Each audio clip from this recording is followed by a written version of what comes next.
Chers auditeurs et auditrices, bienvenue sur ma chaîne Introspection citoyenne vers une quête d'un meilleur individu pour un monde meilleur. Dans la série de vidéos de 3 à 7, on a vu comment contourner les mécanismes du cerveau, qui sont le pouvoir des pensées, des croyances, du conditionnement et des émotions afin de retrouver notre liberté intérieure. On va entamer une deuxième série de vidéos pour apprendre à nous détacher des facteurs qui nous empêchent d'atteindre cette liberté. Nous allons commencer aujourd'hui par intégrer des clés pour nous détacher du regard des gens. Avec le travail d'introspection qu'on fait, notre priorité dans la vie est de cheminer vers une paix et une sérénité intérieure stable, en cultivant notre rapport à nous-mêmes et en ayant un impact positif sur le monde. La validation des autres ne doit pas être un objectif en soi. On fait un travail d'exploration de notre vie intérieure pour apprendre à faire nos propres choix, ceux qui nous conviennent à nous et pas forcément aux autres. On a tous naturellement besoin de reconnaissance sociale pour ne pas se sentir rejeté ou seul, mais il ne faut pas en faire une obsession. Accorder trop d'importance au regard des autres, en se souciant de ce qu'ils vont penser de nous, nous empêche d'être nous-mêmes. Voici 9 clés pour apprendre à ne plus se soucier du regard des autres.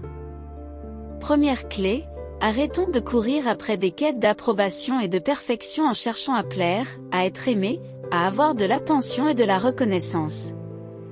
Vouloir être parfait, c'est vouloir tout réussir et tout contrôler, mais comme c'est impossible, cette envie nous décourage, nous freine et nous pousse même à tout abandonner.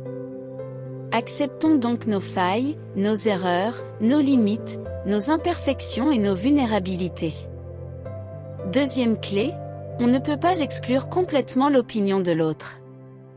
On l'accepte et on l'intègre, mais sans en dépendre et sans fonder notre opinion de nous-mêmes sur la vie et les schémas de pensée des autres pour nous juger de timides, nuls, pas à la hauteur, pas élégants, polis, beaux, intéressants ou gentils par exemple, car c'est stressant et anxiogène. Quand on dépend du regard des autres, on les autorise à être juges de ce qu'on fait et même de qui nous sommes, puis on va se sentir en insécurité s'ils ne nous apprécient pas, nous critiquent, nous rejettent ou s'ils n'approuvent pas nos actions. Troisième clé, dans le regard des autres on se construit car on développe la compassion, l'amitié, l'empathie et autres, mais quand ce regard amène à la comparaison et à la rivalité, il devient toxique. Décidons alors de nous en détacher. Les autres vont s'habituer à qui on est vraiment et à ce qu'on vaut à l'intérieur. Quatrième clé, arrêtons de vivre dans une dichotomie entre ce qu'on ressent et ce qu'on montre aux autres. Nos valeurs fondamentales telles que la liberté, l'indépendance, la bienveillance, l'honnêteté et l'intégrité, doivent construire en nous un socle solide qui nous correspond.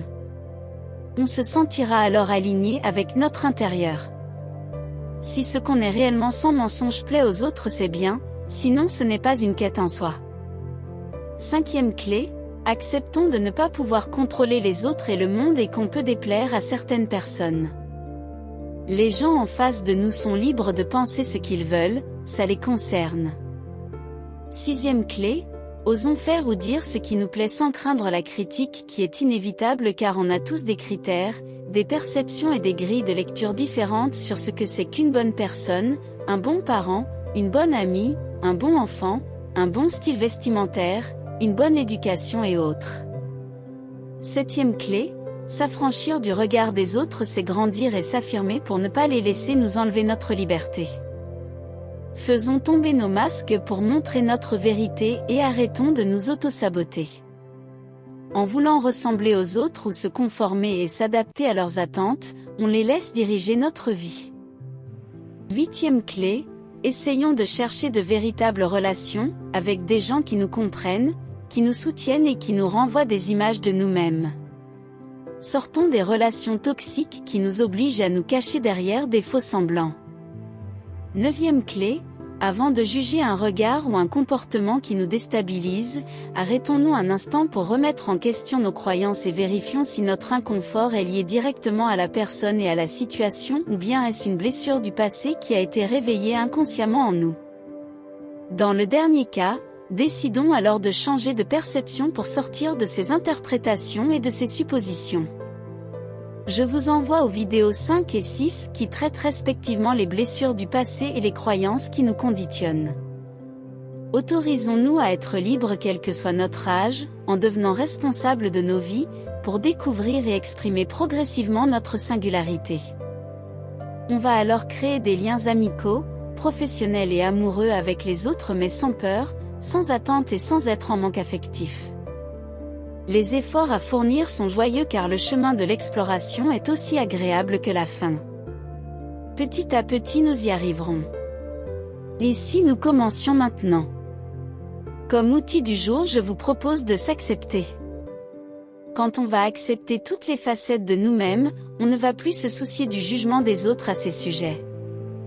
Moins on cache des parties de nous, plus on va petit à petit enlever les masques devant les autres et nous libérer. Ne laissons pas la pression du regard de l'autre nous empêcher d'être nous-mêmes. Si vous voulez continuer cette exploration avec moi, cliquez sur le bouton s'abonner et activez la cloche pour recevoir les notifications des prochaines vidéos. N'hésitez pas à me laisser vos commentaires pour que je puisse les améliorer.